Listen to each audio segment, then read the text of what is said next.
program is brought to you as a public service by Maui Causes. Maui Causes is a crowd-funded media production group that provides media production services to a variety of environmental and progressive causes here in Maui County. Visit us on the web at www.mauicauses.org.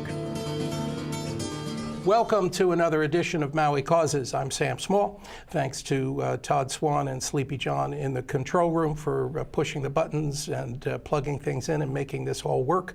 And eternal thanks to Kaku for existing in our community against all odds, against a climate that would rather not have the public have these discussions that go on here. This show, Maui Causes, is dedicated to being a positive disruption in our community. We are focused on exposing and talking about levels of corruption in our local community and in our society that are prevalent. They're built into the system. Basically since the overthrow.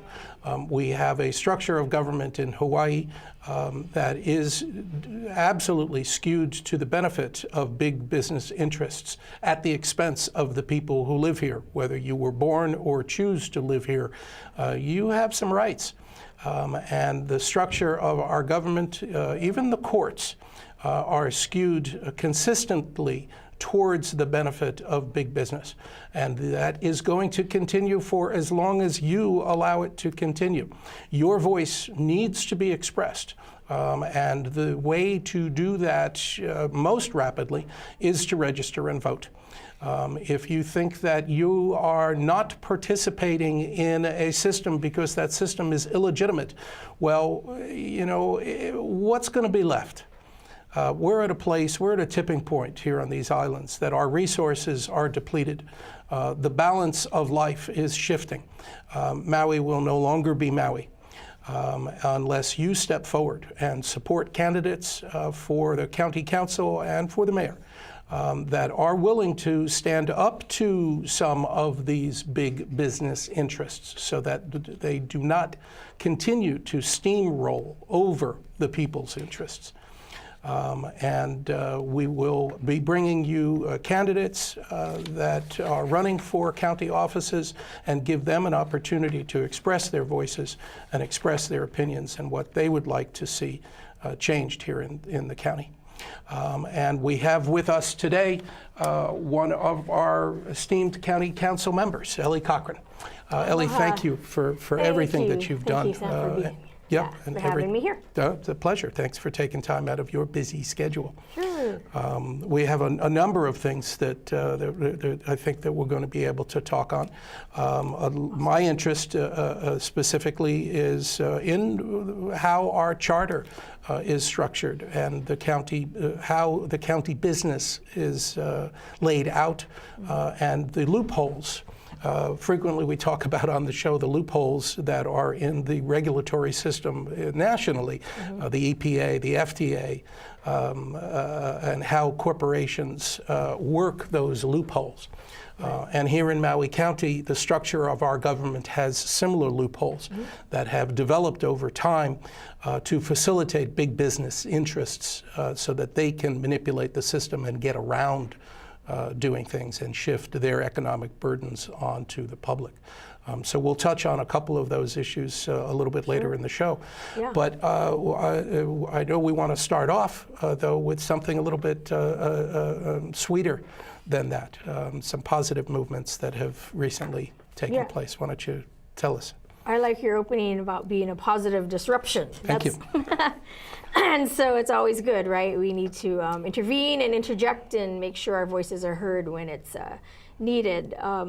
So were you wanting to know about the Hawaiian Independence Day? Yeah. Sure, I think that's a great place to start. Laku'okoa, it's called, and the county council, let me preface this, I was told, we'll ask via Dr. Ron Williams, who's a well-known professor and such a enlightened. He always brings words of wisdom and enlightenment of our past and our kupuna and things that have happened, with our Hawaiian culture, and he's just uncovers the truth, So always look to him. But he had offered a point that County of Hawaii, the island of Hawaii, push forward this resolution to urge the state legislatures to honor this day. And so I had picked up that resolution, and we wrote our version here at Maui County, and we passed it unanimously to put it in our Hawaii State Association of Counties package. And so, we recognized it there. So this year, being that it's coming up next month, November 28th, I would love to see this county push forward, not just supporting it on paper, but to put it in action and to do some type of celebration. So I am currently trying to figure out what does that mean and what we can do on the county's behalf. But a little bit about this day, it's, I can read some of this resolution from the county council. Sure. And it states, whereas on November 28th, 1843, the Anglo-French proclamation recognizing the independence of the Hawaiian Kingdom was signed at the Court of London by the Queen of the United Kingdom of Great Britain and Ireland and the King of France. And whereas the Anglo-French proclamation declared, Her Majesty, the Queen of United Kingdom of Great Britain and Ireland, and His Majesty, King of the French, taking into consideration the existence of the Sandwich Islands, Hawaiian Islands, as a government capable of providing for the regularity of its relations with foreign nations, have thought it right to engage reciprocally to consider the Sandwich Islands as an independent state, and never to make possession, neither directly or under the title of protectorate or under any other form, of any part of the territory of which they are composed. And whereas recognition of Hawaii's Independence Day as La Ku'okoa would support a renewed effort to remember that Hawaii was a fully recognized member in the world family of nations and provide an opportunity for reflection each year.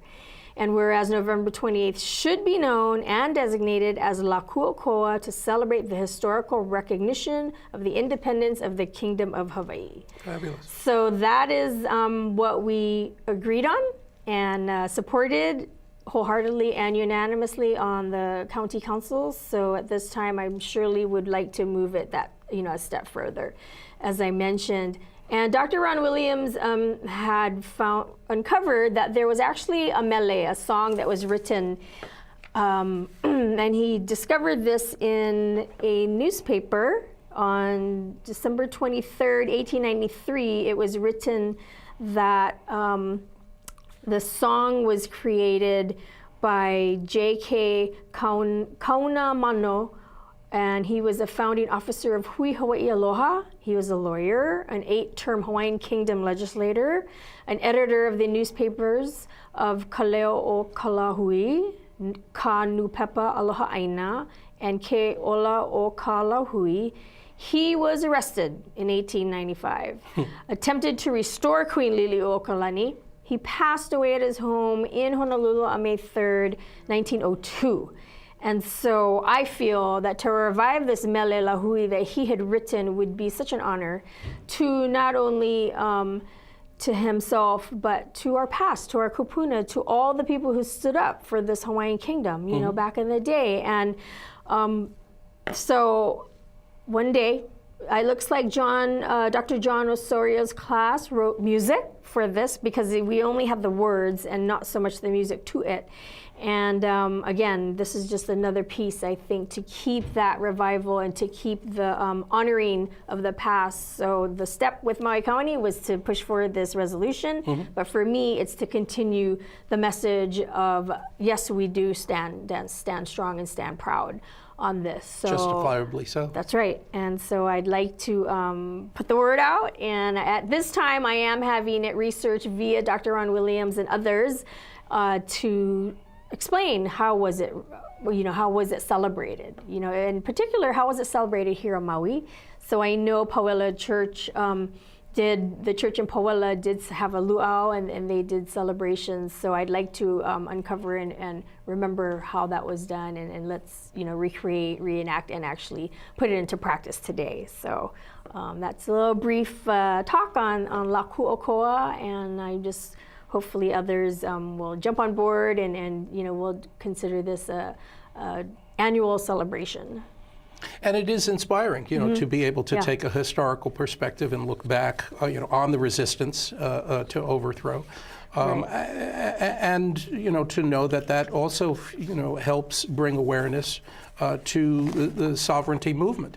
This notion that, I frequently express here that people don't many people choose not to participate in our current government through voting and express their opinions through voting because they feel that legitimatizes an illegitimate system.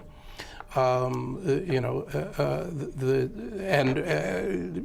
I sometimes say is, well, if sovereignty were to be restored at this point, what will we have left? The corporations, the big money interests will have exploited all aspects of the island, destroying the environment, destroying the people, if we don't take action now through the means that are available to us. Right, and thank you for bringing up that point. And that's one of the main reasons why I feel very strongly about being in the government that exists today. I understand all the others. But I feel most strong and most effective if I'm actually sitting here, the seat that I'm in.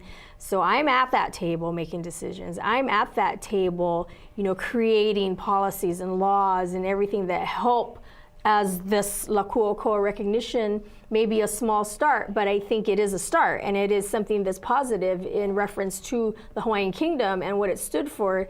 And so just simple things like this, for me, adds to the bigger, and each and every law, such as the Planning Commission, and stating the criteria that someone has to have some kind of knowledge about, Hawaiian culture, traditional practices, all these things. Everyone just assumed it already is this way. Well, no, just recently was that enacted and passed for us to make sure someone in that decision-making role has some type of background with that voice and with that, that mana'o and that ike to know what it is that how we should govern our lands and the uses and things of that nature. And I know you want to talk more about that, but that's how I look at it. I do. I'd love to get into it and talk about the Planning Commission. I'm happy to be here to be part of the decision. And no, it's not a perfect thing, but I think if we all became the majority in the decision making, then lo and behold, it would be that government that we all seek to and it is find. A matter of finding the right balance, the goal, very difficult challenge to get anybody to express that if the sovereignty movement were fully successful, what would that look like? What change would that bring to the government, the structure of business, land ownership? Who gets included, who gets excluded? Right. How would any of that actually work? Yeah. And, you have the military, and the military is not going to give up this place. No. This is one of the main reasons why they're here. And, history had happened this way. So that's a tough one. I look at the history and look at just what I read. These big countries, England, France, recognize the kingdom, and they still do till today. Right. There's like 150, and I'm not sure if they're consulates or embassies or something to that nature across the globe who continue to have relations and treaties and things that they still recognize the Hawaiian Kingdom. They never undid that or they never tore up those pieces of paper. So there is currently, a family that's reaching out to rekindle these relationships, to reaffirm that there is a living crown, there is a movement of sorts to restore. And so places like Portugal and countries in Africa and Italy and France and places have already, those relationships have been rekindled and been restored. So it's going to take time. But truly there is a movement, and I think it's going to happen very quickly. But again, it's going to take all of us and people like myself in this current government Right. to be supportive, to make sure that, you know, all our ducks get in a row in order to make this a reality. Well, So- and you know, the point of respecting the host culture and respecting the historical and cultural and spiritual aspects of the land, you know, is an important thing. Anywhere that, you know, where you choose to be, it's important to respect, you know, the traditions and the beliefs of the people that are from there. You know, if you choose to move here, it's really, you know, your responsibility to find your way to absorb and enhance that culture, embrace that culture. Unfortunately, the structure of our county government has evolved way beyond that. The level of exploitation has stuffed the Kanaka and stuffed the entire Hawaiian culture away, and it ignores them and ignores the balance that belief system and that culture had in, most importantly, its ability to sustain population on this limited environment. It's a small island. And the corporate structure is set up to exploit environmental and natural resources. And we're living in a situation where we're in this tipping point, where the big business interests have gone so far that they're swallowing their own tail. It's like the snake eating itself.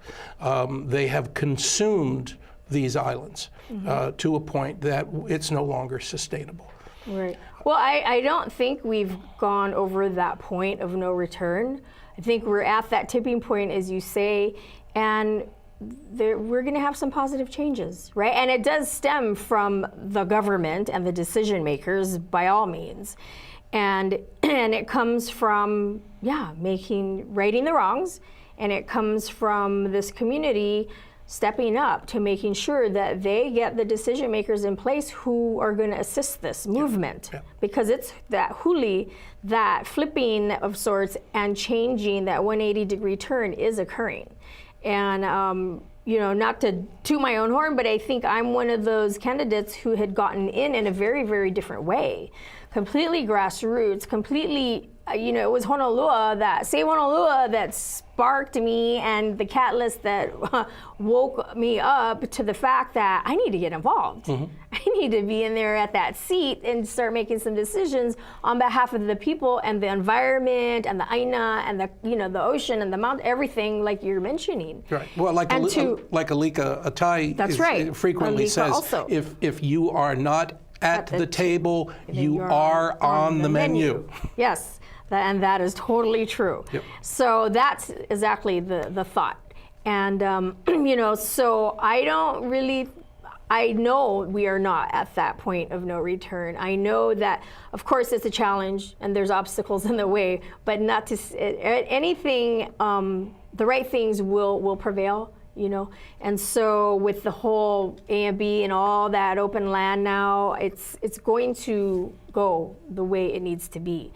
But there's a lot of remediation and cleanup that needs to happen, and restoration. You know, whether it is the streams, whether it is the soils and what have you. But we are going to be sustainable. We will be the role model for the rest of the world. I mean, I know Thompson Hokulea went around the globe, and that was the message, you know, of Malama Honua, and it's happening. That's just one part of it too, right? So this education and awareness has gone international and globally. And so, you know, the whole rekindling these relationships also in Europe and other places of the kingdom is all part of it. Right? And it's people like myself and Alika and others that are in this government. That's all part of it. Yeah. So maybe, you know, people don't see where the dots are starting to connect, but I know it and I see it because I'm part of it. And people like you too, the voices that you're putting out there for others to hear and listen and get awareness and recognition from, is all helping. So, you know, I appreciate that this time and effort that you put forward. So it's, again, a lot of people have been working at this a long time, you know, the Renaissance and the whole revival, you know, of our culture and stuff. It's now coming. I mean, look at the generations of our Hawaiian Immersion School graduates and people, right? These are children who woke up eating, living, breathing Hawaiian olelo, which I was never privileged to. But we're seeing those generations now going into the workforce, now raising families and raising them in this lifestyle, right, that our kupuna did. So it's like, it's, right, this is happening. So I think it's awesome. You mentioned that you don't think that we're beyond the tipping point. And I'm fearful, you know. Or the point of no return. Point of no return. Right. We have, I have to verify the figure, and I don't know whether you know, but I won't hold you to it, and don't hold me to this. But my understanding is that there's something like 17,000 building permits that have already been issued that are waiting to be built. That there's 17,000 additional residences that are in the pipeline, already approved, and are moving through the process. That represents, statistically, it's 2.5 cars per household. So that represents 45,000 additional vehicles that would be on the roads here in Maui County. How does 2 lanes on the Poly Highway, where are we going to put 45,000 more cars? Right, and no, we're not. I mean, that is not. But that's already that's not done. real. Well, I not literally. I mean, so to me. But the permits are issued. So how do you pull them back? I'll have to look at all those and see, right? I mean, Pulelehua never got built out, and so there's they're trying to revive that. So yeah, those numbers, I don't completely, you know, take it as, you know, the holy. It's not a given.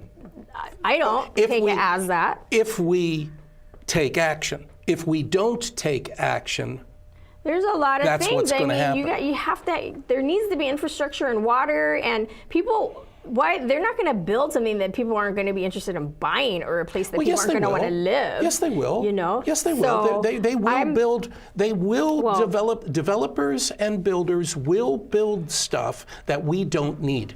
Well, there currently are. So gated communities, high-end homes, those are for that echelon of people that aren't us, obviously. So there is a need for them, not for us per se, but they're building them because they can. People are willing to buy those. So we're aiming to not have those anymore and trying to get people who want to build, for the right things and for the people, and not to make a bazillion dollars on the backs of all of us and our environment and everything else. But they're also building and developing commercial properties when we have a very high vacancy rate. Right. Yeah, so completely. Again, they are indeed building stuff that we don't need here. Right. Well, I mean, who's to say that needs to continue? I don't. I truly don't say that same old business as usual stuff does not need to and have to continue. So that's how I look at it. Right. And I'm in a position to make that decision, too. Thankfully so. So that's where, it's good to be here. Yeah. Well, and you are in that seat, so it changes your perspective. Right. From the outside, I look at it and say, well, this is going to continue for as long as we allow it. And unless we put candidates, up and support candidates that are expressing similar ideas, this is what's going to continue. Right. The runway expansion of Kahului Airport is also a coming issue. To transition, and it seems to me that they're hiding this expansion behind other things, but they are facilitating an expansion that will allow for international travel directly into Maui. And that will drastically increase again, it's more cars on the highway, more rental cars on the highway if that happens. And that appears to be like a done deal. Well, yeah, I don't really like to see all that growth that's occurring, and you're right on that aspect. So what do we do about it? There's no quick state level stuff too needs to change. That is not happy place. I mean, it doesn't seem like every turn we take, they're really listening to the voices here. No, they're not. You know, and Decisions. money-wise, that's a whole other thing, but that's where, again, right, who's in that decision-making role? And are they being, you know, receptive to the true needs of the people, or are they, you know, highlighting the needs of, as you say, the corporations or all these big businesses and investors and all this stuff? Yeah, that's kind of like how it's been. But I don't believe that we can't just sit back and go, well, it's just how it is, and oh God, we can't do anything about it, and that's just what it's going to be. I don't take that stance ever. I always know there's something that can be done, there's something that can be said, and there's, you know, a movement that can occur, there's education and awareness can be put out there to light some fires, to get people active. And you know what? Pressure of the people matter. Yeah. And people and voices in numbers, in unified number, you know, a unified voice in numbers matter. Yes. There's more to our show in just a moment. This program is brought to you as a public service by Maui Causes. Maui Causes is a crowd-funded media production group that provides media production services to a variety of environmental and progressive causes here in Maui County. Visit us on the web at www.mauicauses.org. It is your responsibility to engage in this process in your community. It is your responsibility to engage your family that is living off this island, that is not exposed directly to some of these discussions, because all they know about are names. That's why, you know, candidates that run for office here in Maui County very rarely win an election their first time out. It's not until 2 or 3 election attempts that people learn their names. And they don't even necessarily know what the individual stands for, but they recognize the name. And you, if you are being responsible to your roots and your heritage and your children's future and the sustainability of the Aina here, you have a responsibility to communicate to your family that's not here and let them know what these issues are and let them know who they need to be voting for. And you yourself need to register and vote. It's just so essential to the success, the viability, and sustainability of these islands. So the first time out, I did win my election. Good for you. That's a rarity. 7 in my race, and I did succeed out of that race. Well, and I'll tell you how. And it is good old down home, beating the pavement, meeting and greeting as many people as possible. And this is a huge county, right? We're 4 islands. And yes, went to Kaho'olawe. But it takes a lot. Not much door knocking. It takes a lot of, maybe a little rock turning or something.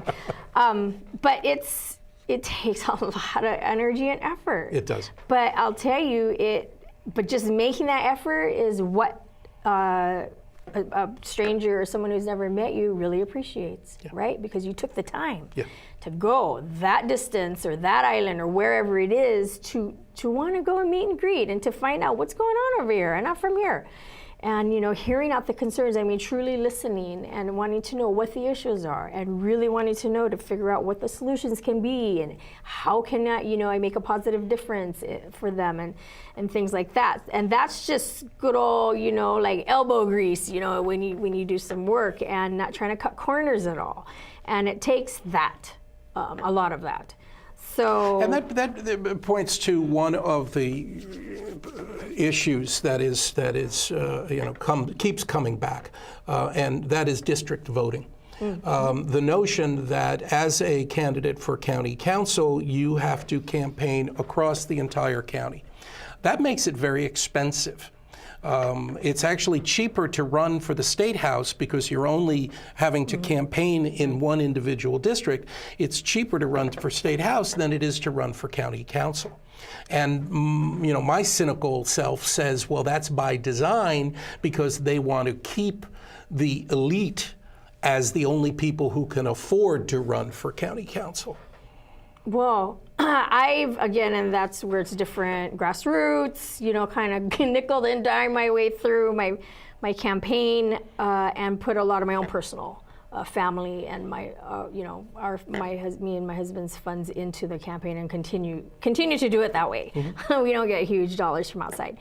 And I don't like that it takes money. I mean, I like that it should be about the merit and what you stand for and you as a person. But one thing I think having district or at-large type of voting and that type of setup, it does force a person to go outside of just their own backyards.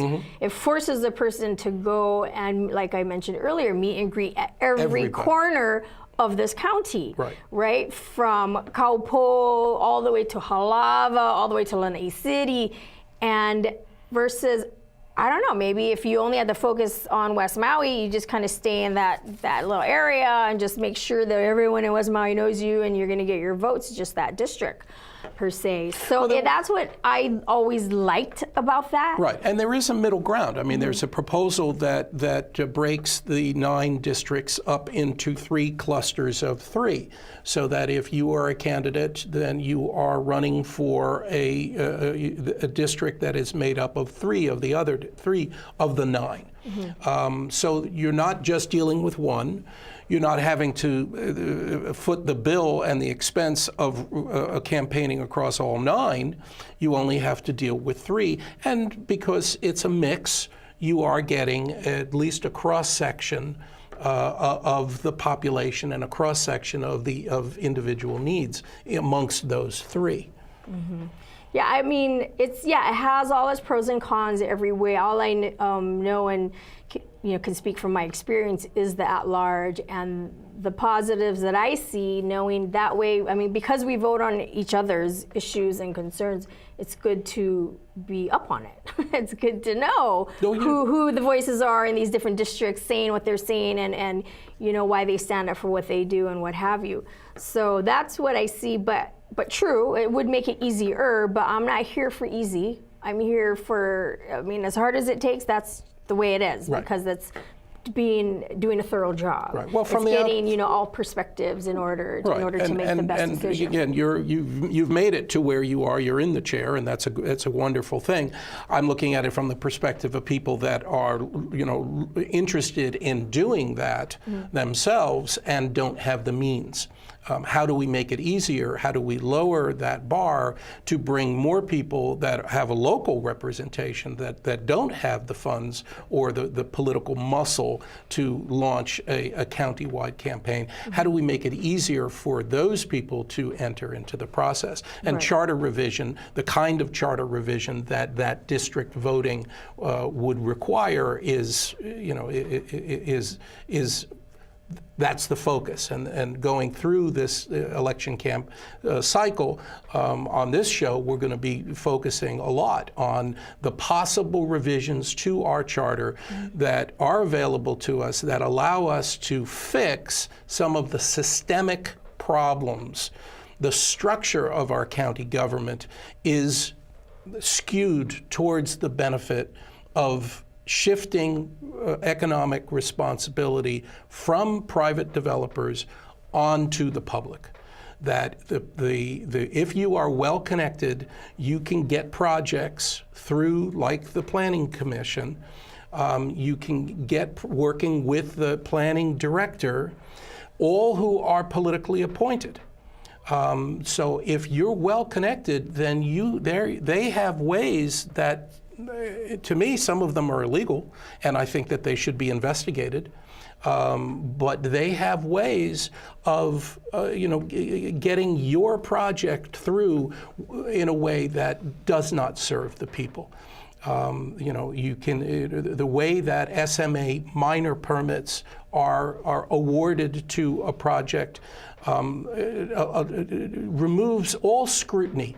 The community has no ability to have public discussion on a project. There's no accountability. There's no follow-up on environmental mitigations of an SMA minor project. So, and the system has so many loopholes in it. So, for instance, if you know how to hooey the system, if you know how the system is rigged, and you are a professional that is willing to put their professional stamp, say you're a structural engineer and you've got a client that's willing to give you a lot of money to put your professional stamp on an order of magnitude statement, and you're willing to take that developer's money and put in numbers on an order of magnitude statement that are false, you're willing as an individual to lie and use your professional stamp for the benefit of your client only, they know that there's no review of that order of magnitude statement, that the planning director can look at that and say, yeah, you're okay, boom, rubber stamp, and just ignore the fact that that's a fake number. Now that puts a project into an SMA minor situation as opposed to an SMA major, where they do have environmental mitigations and there is public oversight into the process. Suddenly, this high-profile property, and there are a lot of them, this high-profile property, the private developer gets to do whatever the hell they want to do, and nobody has any recourse. That's the way our current system is structured. Mm-hmm. And we got to change that. Yeah. Right, so I don't know specific examples of something like that. But I mean, I do see where there's, right, so that oversight, I mean, because planning commissioners are nominated by the mayor, and then it comes to the council. The council, I mean, we don't ever get to see who is the slate of people who applied that right. that person was chosen out of. Right. One, and two, I mean, we can only approve or disapprove. So we don't really have a whole lot of say. So it's pretty much they come and you're like, okay, well, if this is the choice, this is the choice. Because we don't have any other options. That's just what it is. Right. And so, the criteria did get sort of beefed up, I guess, of sorts to a little bit to get more, more oversight with who gets to be chosen. In 2016, we had a charter amendment, and our charter was amended to include to raise the bar a little bit on who the mayor could appoint for the directors' positions. That too. And that helped, I think that'll help going forward a little bit. But a lot of times the charter revisions that have been made don't go the full distance. The council, goes ahead and tries to, fix a particular situation, but a lot of times it seems at the last minute something is pulled out that cuts the initiative off at the knees. Well, I mean, again, people are connected to people, and who are those people? So it's always this sort of balance. It's a balance, but maybe not sometimes a good balancing act going on.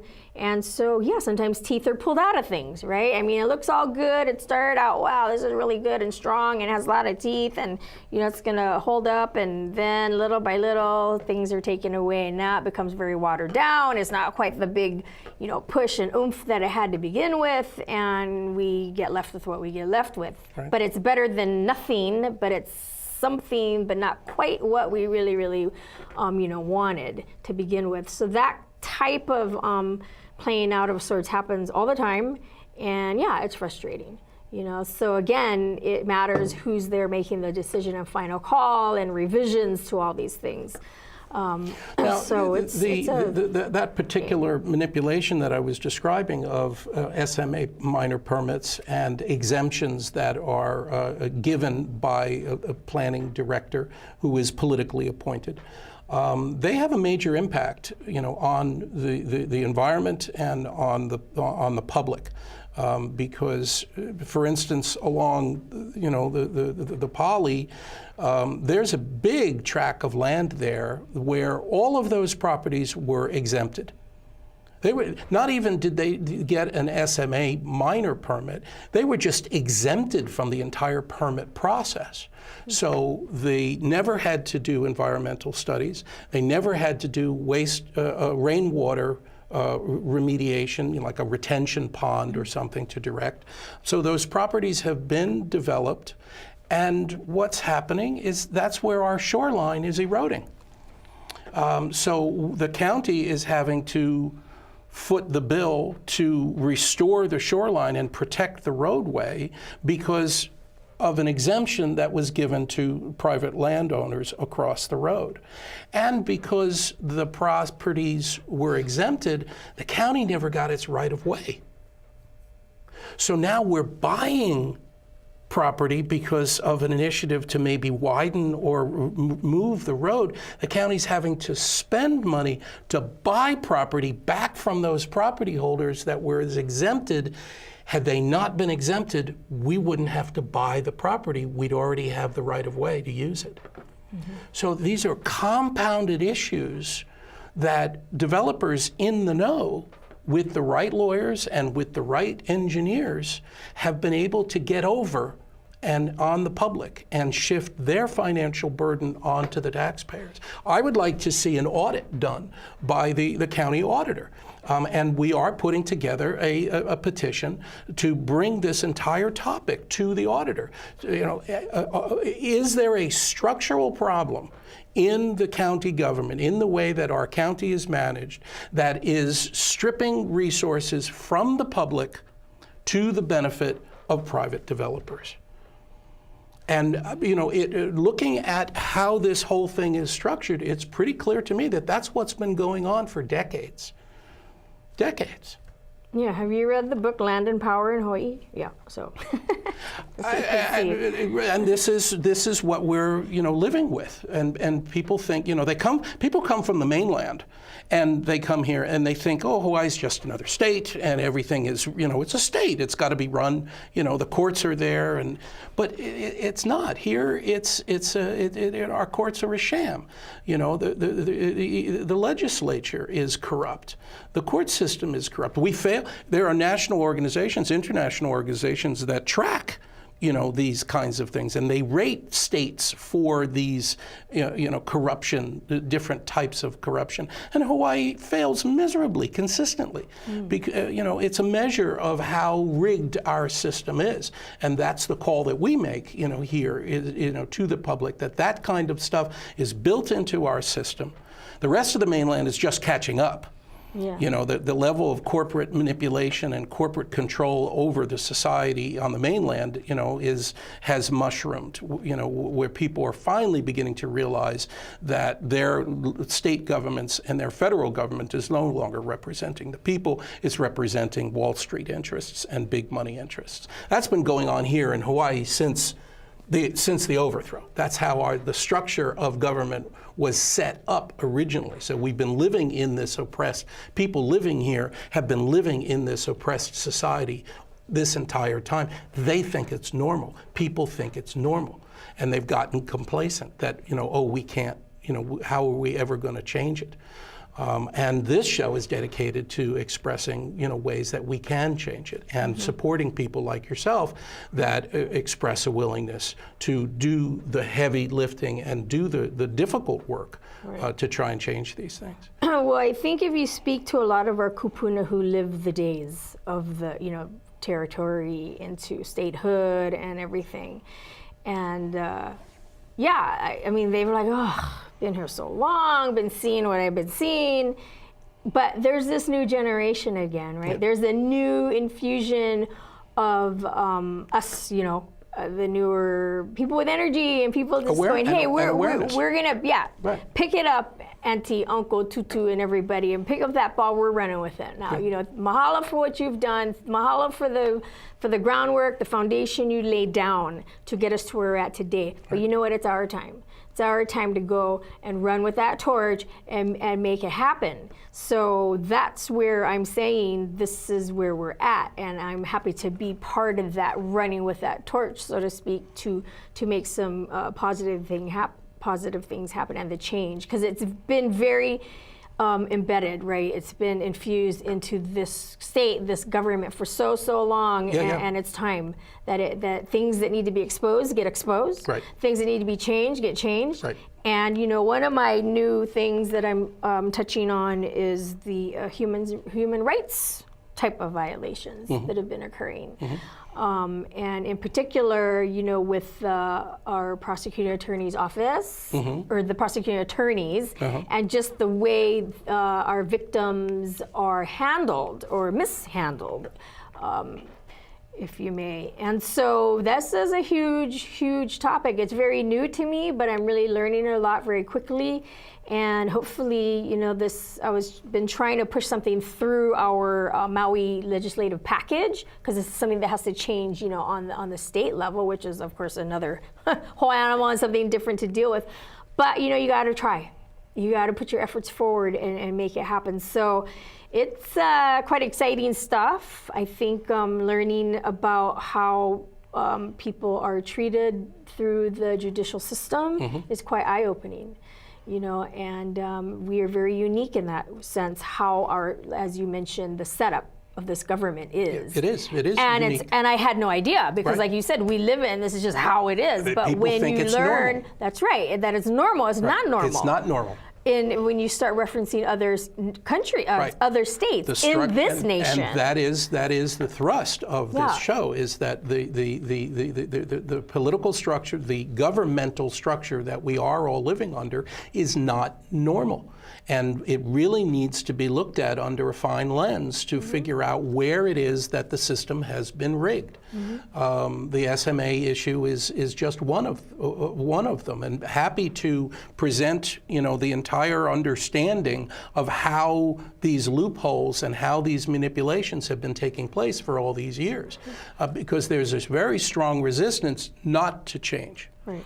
You know, there's a very strong resistance to cover up the past acts, because you know, it's not going to be easy to unravel. There's a lot of cascading consequences to some of this stuff. A lot of layers. A lot of layers. You know. I think that would be one whole show just on that alone. Well, we have actually, we're planning several shows to walk through the SMA as well. Something that falls under you know, the purview of your committee are these deferral agreements, infrastructure deferral agreements that have been, you know, issued since the 70s to private developers, originally with a very good intention to make it easy for a landowner to be able to break their property up into 3 parcels or less and transmit those parcels to their children. That a deferred agreement was created that they wouldn't have to put in sidewalks, for instance, so they wouldn't have to move a water supply at that time. They could defer that to some point in the future. The county would come back to them when the county initiated a roadway improvement project and say, hey, now's the time, you got to pony up, and here's a structure for doing that. Now, this has been a practice that was initiated in the 70s, and you know, only in the 90s did it become apparent that nobody ever tracked them. Nobody, the administrations, successive generations of administrations were writing these deferral agreements, and nobody ever went back to any of those landowners and said, now's the time, you need to pony up. And a lot of those names have changed and changed and changed. And sold and and complicating this. This deferral agreement was also supposed to be, it's written into the original language of the ordinance, a one-time event. A property, parcels so subdivided shall never be subdivided similarly again. Some, you know, language like that. But yet, looking back now over what's been done, you know, historically over these many years, these kinds of deferral agreements have been applied 2 and 3 times to the same parcel. So a property that was intended to only ever be broken up into 3 had been broken up into multiple parcels. And if you knew how the system was rigged, if you knew that nobody was paying attention to the loopholes, then you worked that system. And I know your committee has tried. You tried to help find a way to solve this situation, and you hit a brick wall. Right, and so infrastructure, and so that's, and I completely what you're saying, and it's a huge. That's another meeting. It's another whole show. It's another whole show. And yes, and I did attempt to try and get through this and figure out, what's going on and how can we address it. And that was 5 years ago. And that's been a long time. That's right. And so again, this is going to be trying to work with departments at the time, and just sort of going, kind of brush it away and let's not talk about it. Well, they did. Right? Is what had occurred. And so I can't continuously just hit this brick wall and spin my wheels and waste time. So, hopefully in the next seat that I am to get, I can push forward and look into this, because I know it's an issue, and I know it's been ongoing. I know you've got other things. You've got other things that your committee is looking at, the sand, and there's lots going on with that. But the infrastructure, Kelly King brought the infrastructure issue up this spring, and it was turned back over to your committee.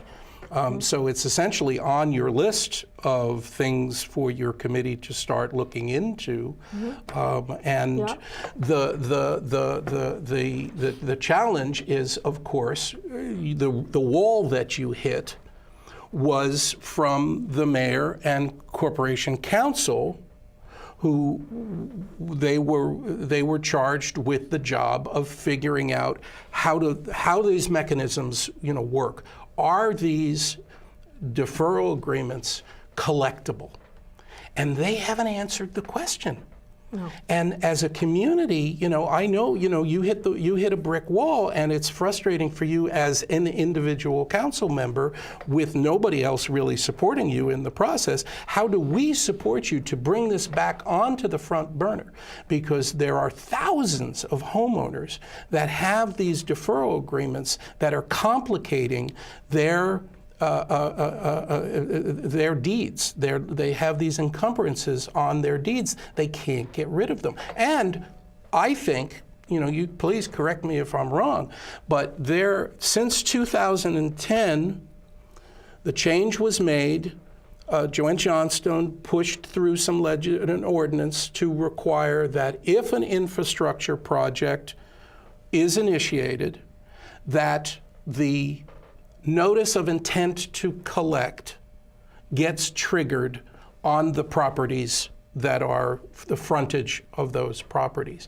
Now, that notice of intent to collect is a trigger mechanism to change somebody's encumbrance, which is easily explained away in the real estate process. The lawyers, the real estate assessors say, they've never ever collected on one yet, and so they're not likely to collect on yours. The real estate brokers say the same thing. Yes, it's there on your deed, but don't worry about it. Nobody's ever done anything with it. Well, 2010, the trigger mechanism was created to force the county, require the county to issue this notice, which changes the encumbrance to an actual lien, which can no longer be ignored.